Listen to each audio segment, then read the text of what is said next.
যেটা চলতেছে আমাদের ফুয়েল সংকট। আসলে যতটুক নিউজ আমি পাই বা আমরা সকলে পাই, সেটা হচ্ছে আমাদের দেশে কোনো ফুয়েল সংকট নেই। তো ফেসবুকে একটা নিউজ দেখি, আবার 2 দিন পর আরেকটা নিউজ দেখি, যেটা হচ্ছে ডিপো থেকে ফিউল চলে যায় বাইরে, ফুয়েল পাম্পগুলা ফুয়েল ছাড়তেছে না।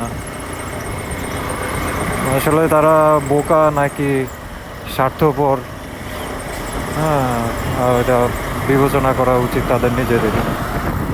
কারণ ফুয়েল অনেক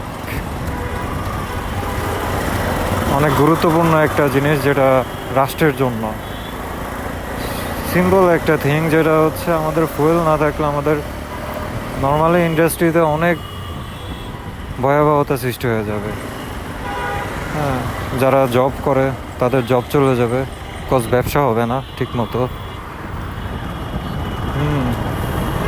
যারা বিজনেস করে তাদের তো বিজনেস ঠিক মতো তারা করতে পারবে না। সব কিছু মিলে আসলে আমরা বলে না নির্লজ্জ জাতি, ওইরকমই আমি বলবো যে ওয়ান কাইন্ড অফ স্বার্থপর জাতি।